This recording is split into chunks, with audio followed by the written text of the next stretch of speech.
Hallo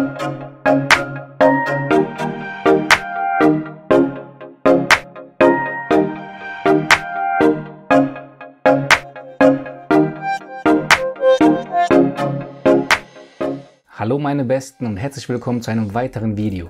In meiner Hand halte ich das beste Foldable der Welt. Glaubt mir, es ist gesamthaft betrachtet das beste Foldable der Welt. Das Fold 4 könnte genauso gut Fold 3S genannt werden, denn es ist wie ein S-Update bei den iPhones. Designtechnisch hat sich wenig verändert, aber im Inneren hat sich einiges getan. Es ist kürzer und leichter geworden, was ich sehr begrüße. Das Scharnier ist kompakter. Auf Vorder- und Rückseite ist Gorilla Glass Victus Plus verbaut. Das Außendisplay ist nun 3 mm breiter, wodurch das Seitenverhältnis näher an normale Smartphones kommt. Das tut nicht nur dem Tippen gut, sondern auch der allgemeinen Bedienung des Fold 4.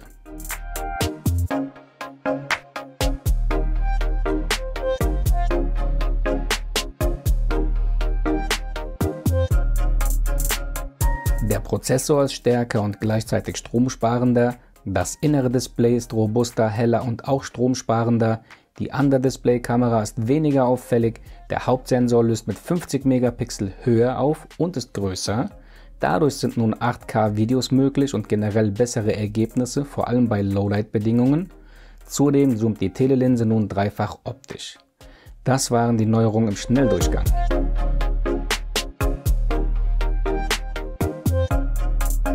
Jetzt zeige ich euch einen typischen Morgen von mir. Jeden Morgen stehe ich vor der Entscheidung, welches Smartphone ich benutzen möchte. Und ich versichere euch, 7 von 10 Mal entscheide ich mich für das Fold 4. Das sind 70%. Aber warum?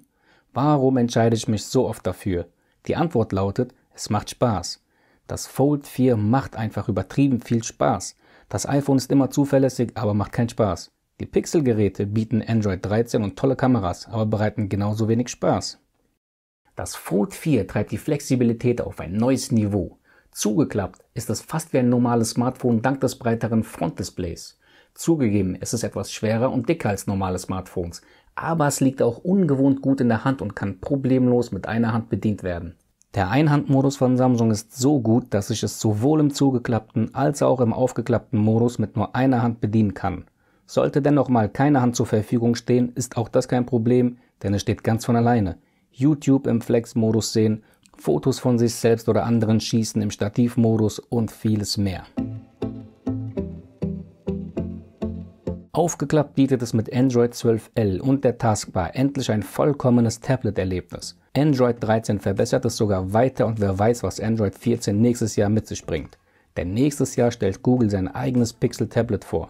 Hoffentlich sehen die App-Entwickler das als Commitment und Anreiz und passen ihre Apps speziell für Tablets und Foldables an oder entwickeln sie neu. Ich meine euch, Twitter und Instagram. Aktuell sind diese beiden Apps die besten Negativbeispiele für Android-Apps auf großen Displays.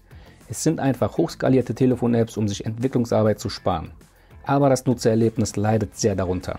Es gibt aber auch Positivbeispiele aus dem Hause Samsung, Google und auch Microsoft. Das nennt sich Multiview, beispielsweise wie hier in Gmail.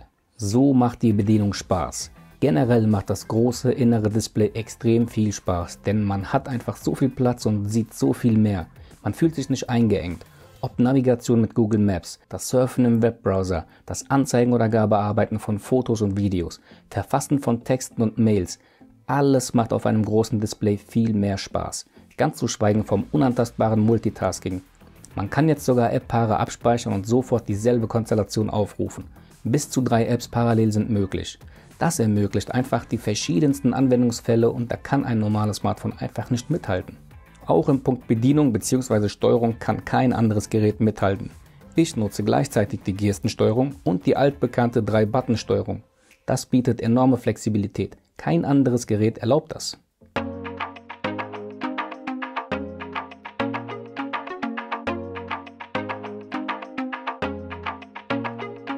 Spaß macht auch der Fingerprint-Sensor sowie der S-Pen. Der Fingerprint-Sensor arbeitet sehr schnell und erkennt die Finger immer. Der S-Pen erlaubt das Schreiben, Zeichnen, Malen sowie präzise Eingaben.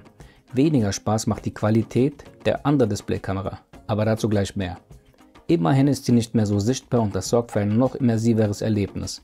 Doch wie viel mehr sieht man mit dem inneren Display? Hier mal ein Vergleich zum iPhone 13 Pro Max, beides im Vollbildmodus.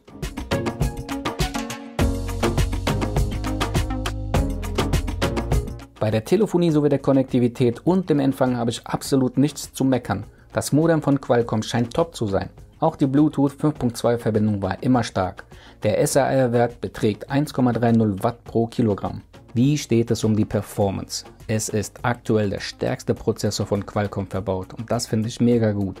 Samsung verbaut bei seinen Foldables ausschließlich Snapdragon-Prozessoren anstatt Exynos-Prozessoren wie in der Galaxy S-Reihe.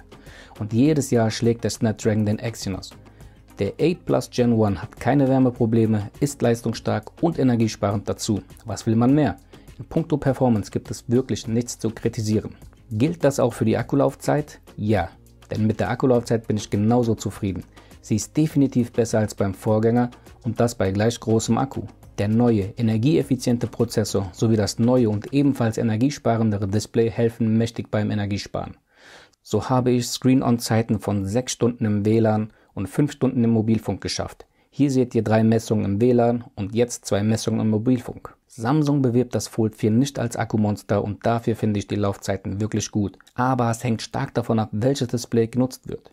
Ich habe definitiv mehr Zeit mit dem größeren inneren Display verbracht als mit dem äußeren kleinen.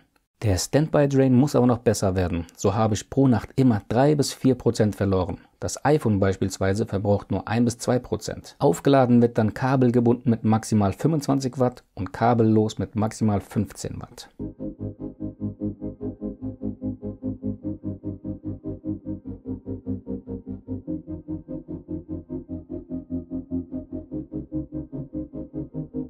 Letzter Punkt vor dem Fazit. Kameras. Auch hier gibt es Verbesserungen im Vergleich zum Vorgänger. Salopp gesagt kriegt man durchweg bessere Fotos und Videos bei Tag und vor allem bei Nacht, dank dem höher auflösenden und größeren Hauptsensor. Auch kann man nun 3-mal optisch ranzoomen anstatt 2-mal. Aber seht selbst, die Farben und der Dynamikumfang des Hauptsensors sind super. Die Telelinse macht ihren Job auch richtig gut. Einzig bei der Ultraweitwinkelkamera habe ich zu meckern, dass die Randbereiche unscharf werden. Seht selbst. Rechts und links oben ist die Unschärfe. Die Frontkamera ist vollkommen in Ordnung, es gelingen gute Selfies. Nur mit der Qualität der Under-Display-Kamera bin ich nicht zufrieden. Schaut mal im direkten Vergleich zur Frontkamera. Jetzt die Frontkamera und jetzt die Under-Display-Kamera. Seht ihr die Artefakte im Hintergrund? Unglaublich. Das muss definitiv besser werden. Fazit. Ihr habt definitiv raushören können, wie sehr ich das Fold 4 mag und wie groß der Spaßfaktor für mich ist. Seit dem Fold 2 bin ich in der Foldable-Kategorie unterwegs und weiß, wie teuer diese Geräte sind. Das Fold 4 ist verdammt teuer, das steht außer Frage. Aber ihr zahlt für ein futuristisches Produkt, das vollgepackt ist mit High-End-Technik. Ihr müsst diesem Gerät eine Chance geben, es vor allem längerfristig nutzen und ich bin mir ziemlich sicher, dass ihr dieses Gerät lieben werdet und Spaß damit haben werdet. Aber ganz wichtig ist, ihr müsst euch vor dem Kauf im Klaren sein, was ihr von diesem Gerät erwartet. Erwartet keine Top-Kamera, erwartet kein Top-Level-Gaming und erwartet nicht die beste Akkulaufzeit, denn das verspricht euch Samsung auch gar nicht. Hier geht es um Multitasking und zwar das Beste, Flexibilität, ein immersives Sehvermögen und um Produktivität. Und wenn euch das bewusst ist, werdet ihr Spaß mit dem Gerät haben und dann kann ich es euch auch empfehlen. Ich für meinen Teil kann nicht mehr zu einem normalen Smartphone greifen. Zumindest nicht als Hauptgerät oder als einziges Gerät. Ich brauche das Fold 4 oder welches Fold auch immer dann in Zukunft rauskommen wird, immer als Parallelgerät, Zweitgerät zu meinem normalen iPhone. Denn wenn man einmal die Foldable-Kategorie erlebt hat, will man nicht mehr zurück, denn es macht wirklich mega viel Spaß. An dieser Stelle möchte ich nochmal meine Änderungswünsche für den Nachfolger aussprechen. Der Nachfolger soll bitte dünner werden, leichter werden, die Under-Display-Kamera soll verbessert werden und vor allem, und das ist ganz wichtig, ich hoffe sehr, dass das innere Display so robust wird, dass Fingernägel keine Dellen mehr hervorrufen können. Das sind meine Top 4 Änderungswünsche. Und nächstes Jahr sehen wir dann, welche meiner Wünsche in Erfüllung gegangen sind. Und mit diesem Wort beende ich dieses Video. Vielen Dank fürs Zusehen, macht es gut, bleibt gesund und bis zum nächsten Video. Ciao.